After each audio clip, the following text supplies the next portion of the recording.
안녕하세요. AMPM 글로벌 퍼포먼스 마케터 장규호 대리입니다. 오늘은 신규 브랜드를 런칭하시는 광고주분들에게 가닥을 잡아드리고자 관련 내용에 대한 교육을 준비해 보았는데요. 브랜드를 런칭하시거나 혹은 런칭하였는데 어떤 광고를 진행해야 할지, 혹은 런칭한 지는 꽤 지났지만 별다른 성과 거두지 못하신 광고주분들은 이 영상 참고하시면 도움이 되실 것 같습니다. 오늘 금일 교육은 이렇게 진행될 것입니다. 일단 첫 번째로 브랜드 런칭 준비, 두 번째로 온라인 광고를 통한 브랜딩, 세 번째로 브랜드 런칭 방법과 그 예시를 보여드리도록 하겠습니다. 그럼 시작해 보도록 하겠습니다. 브랜드 런칭 준비, 일단 사업 시작 전에 준비할 내용입니다. 처음에 사업자 등록증, 온라인 통신 판매 신고증, 사업자 통장. 사업 시작 전에 준비 다들 하셨죠? 우선 기본적인 내용이니까 다들 준비하셨을 것이라고 생각하고 상세한 설명은 생략하도록 하겠습니다. 이제 이러한 기본 준비가 끝나셨다면 이제 홈페이지를 만드셔야 합니다. 홈페이지의 경우 스마트 스토어, 고도몰, 카페24, 메이크샵 등 많은 여러 방식들이 있는데 크게 자사몰과 스마트 스토어로 나눠진다고 하실 수 있습니다. 자사몰의 경우 전문 업체에 맡기거나 코딩을 통해서 홈페이지를 제작하는데 이러한 자사몰의 장점은 첫 번째로 판매할 브랜드에 맞춰 쇼핑몰 제작이 가능합니다. 브랜드만의 컨셉 있는 쇼핑몰을 소비자에게 표현할 수 있으며 브랜드를 각인시키는데 더 적합하여 기억에 더 오랫동안 남을 수 있습니다. 두 번째로 트렌드나 환경에 맞춰서 직접 관리 및 변경이 자유롭습니다. 재방문 유도나 리타게팅이라고 하죠. 단골 고객 유치에 더 용이하고 소비자를 공략하거나 유연한 대응이 가능합니다. 세 번째로 마케팅 활동 및 회원 DB 확보가 용이합니다. 적극적인 마케팅 활동을 할 수 있으며 고객 DB 관리가 가능합니다. 자사몰에는 이러한 장점들이 있는데 사실 장점만 있다면 스마트 스토어를 이용할 필요가 없겠죠. 단점으로는 초기 구축 비용이나 기간이 상대적으로 크게 소요되기도 하고 도메인 관리, 서버 관리, 쇼핑몰 유지 이런 모든 것들에 대한 어려움들이 많습니다. 그래서 보통 대부분의 사업자분들이 전문가에게 맡기는데 이러한 이유가 있습니다. 그리고 세 번째로 PG 승인, 그러니까 노출을 위한 광고 비용, 그리고 네이버 쇼핑 내 노출의 어려움 등의 네이버 광고에서의 불편함이 있습니다. 이에 반해 스마트 스토어의 경우 네이버를 기반으로 만드는 온라인 스토어입니다. 스마트 스토어의 장점으로는 오픈 절차가 쉽고 간편하며 구축 비용도 없어 진입 장벽이 낮습니다. 두 번째로 디자인이 구축되어 있어 쇼핑몰에 최적화되어 있고 내 상품만 올리면 되는 간편한 구조로 되어 있습니다. 따라서 홈페이지 구축 자체에 대한 외주나 추가 비용이 발생하지는 않습니다. 그리고 세 번째로 네이버 쇼핑 노출에 유리하여 우리나라 소비자에 맞는 네이버 노출에 최적화되어 있어 마케팅이 조금 더 수월합니다. 이제 스마트 스토어의 장점을 알아보았는데 단점도 확인해보자면 일단 동일한 폼을 이용하기 때문에 경쟁률이 높기도 하고 그 스토어의 디자인이 기본적으로 모두 같아서 나만의 브랜드나 컨셉을 갖기는 어렵습니다. 그래서 비슷한 쇼핑몰에 같은 제품이 많아서 소비자들에게 단순히 한 번 노출되고 마는 경우가 많습니다. 그리고 세 번째로 고객 DB를 확보하거나 활용하기 어렵습니다. 자체적 이벤트나 프로모션을 통한 단골을 확보하는 데에는 한계가 좀 있다고 볼 수 있겠죠. 이렇게 크게 세 가지 정도씩 자사몰과 스마트 스토어의 장단점을 비교해 보았는데요. 이런 장단점을 파악하셔서 내 브랜드에 맞는 홈페이지를 만드셔서 사업을 진행하시면 되겠습니다. 이제 온라인 마케팅을 통한 브랜딩에 대해서 내용을 알려드릴 텐데요. 그 전에 마케팅 퍼널의 개념부터 알고 가는 것이 좋을 것 같습니다. 마케팅 퍼널의 개념은 여러 이론이 있는데 일단 예시로 인지, 그리고 탐색 고려, 그리고 행동, 그리고 포기 유지, 그리고 재구매의 형태가 있습니다. 여러 가지 이론이 있겠지만 이제 큰 틀로 한 가지 이렇게 정해서 말씀드리도록 하겠습니다. 사실 신규 브랜드를 런칭한다면 첫 번째 단계인 노출, 인지 단계에서부터 시작을 해야 합니다. 인지 단계의 고객은 니즈를 가지고 있거나 고충이 있지만 아직 우리 브랜드나 우리 제품을 인지하지 못하고 있기 때문에 고객의 요구사항과 관련 있는 콘텐츠를 이해하기 쉬운 형태로 제공해 잠재 고객의 관심을 끄는 것에 초점을 맞춰야 합니다. 업체에 맞는 유효 타겟 퍼널을 설정해야 하는데 성별이나 연령대, 경쟁사, 리타겟 등의 퍼널을 세분화해서 구축하면 성공적인 마케팅 경험을 하실 수 있을 겁니다. 하지만 마케팅의 이유는 결국 매출의 증대입니다. 이런 노출 퍼널을 정해서 노출과 인지가 아무리 많더라도 그에 따른 매출은 정비례하지 않습니다.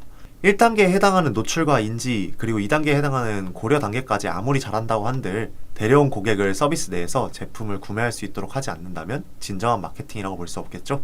이러한 퍼널의 경우 누구나 설정하고 진행할 수 있지만 마케팅에 있어서 직접 감을 찾아가시면서 하는 것도 좋은 경험이 되실 수 있고 그렇긴 하지만 그래도 마케팅의 기획과 능력 그리고 역량에 따라서 좌지우지 되기 때문에 어떻게 하느냐가 가장 중요합니다.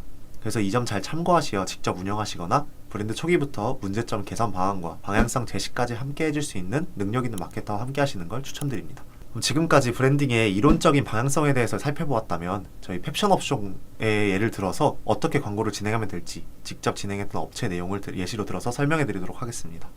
우선 저는 저희 G사의 현황과 경쟁사 현황 분석으로 시작해서 마케팅 기본 방향성을 제시하고 마케팅 사례를 들고 저희 AMPM과 함께할 때 진행할 때 전략 순서대로 말씀드렸습니다.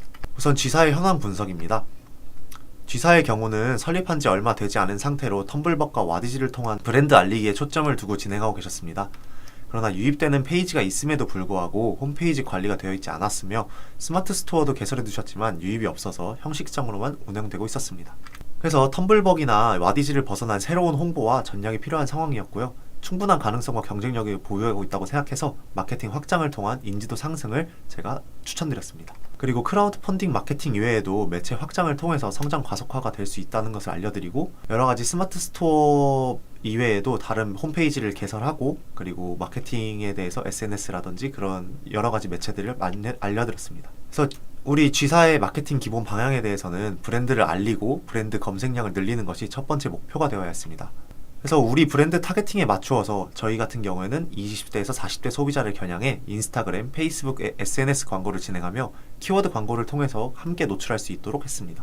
그래서 G사 제품들과 관련된 키워드를 추출한 검색 광고와 스마트 스토어 자사 페이지 개선 및 홍보, 그리고 SNS를 통한 브랜드 확장, 신규 유입 마케팅 이런 식으로 진행을 하여서 저희 초기 브랜딩에 힘썼습니다.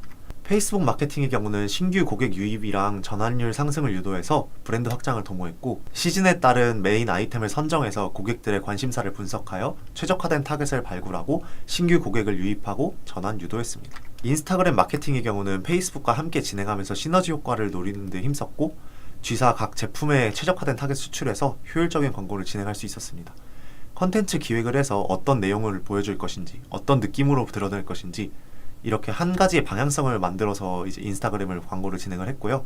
신규 고객 유입 및 전환을 유도했습니다. 그리고 저희 네이버 검색 광고 같은 경우도 대표 키워드와 세부 키워드를 나누어서 신규 혹은 타 의류 업체의 고객을 유입하고 G사 상품을 등록하고 상품과 관련 있는 효과 있는 대표 키워드를 추출해서 집행했습니다. 이에 더해 다양한 세부 키워드를 작성하여서 경쟁사를 견제할 수 있도록 항상 유지했습니다. 그래서 전체적인 데이터는 높이고 평균 클릭 비용은 낮출 수 있도록 이런 결과를 보여드렸고요. 그래서 페이스북 마케팅 사례를 보여드리면서 이런 식으로 방향을 잡아서 진행하면 좋을 것 같다고 말씀드렸습니다. 실제로 운영했던 데이터고요.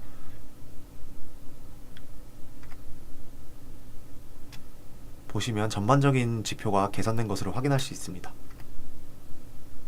그래서 저희는 이런 전략을 수립해서 진행을 했습니다. 매체별로 목표 달성을 위한 전략을 우선 수립한 다음에 정량적인 목표 달성을 통한 안정적인 시장 진입을 우선시하여서 저희 AMPM과 저희 G사와 함께 진행할 수 있었습니다. 이렇듯 여러가지 브랜드에 맞는 기획의 포인트를 잡아서 신규 유입 증가, 브랜딩 확장, 고객 유치, 콘텐츠 다양화, 소통과 분석을 통한 기획, 성장을 통한 비전 실현 등의 키워드를 잡고 저희 함께 진행을 했었습니다. 이렇듯 신규 브랜드를 런칭하실 때에는 우리 업종에 맞는 그리고 우리 업체에 맞는 브랜드 방향성을 일단은 잡아야 한다고 말씀을 드릴 수 있습니다. 그래서 지금까지 초기 브랜딩 준비부터 실제 예시까지 알려드린 장교 A였습니다. 이제 이 교육을 들으시고 브랜딩을 준비하시는 분들 혹은 브랜드를 런칭하셨지만 지금까지 어려움을 겪고 계신 분들은 편하게 연락 주시면 상담에 도와드리고 목표 수립에 도움 드리도록 하겠습니다. 지금까지 AMPM 글로벌 장기호 대리였습니다. 감사합니다.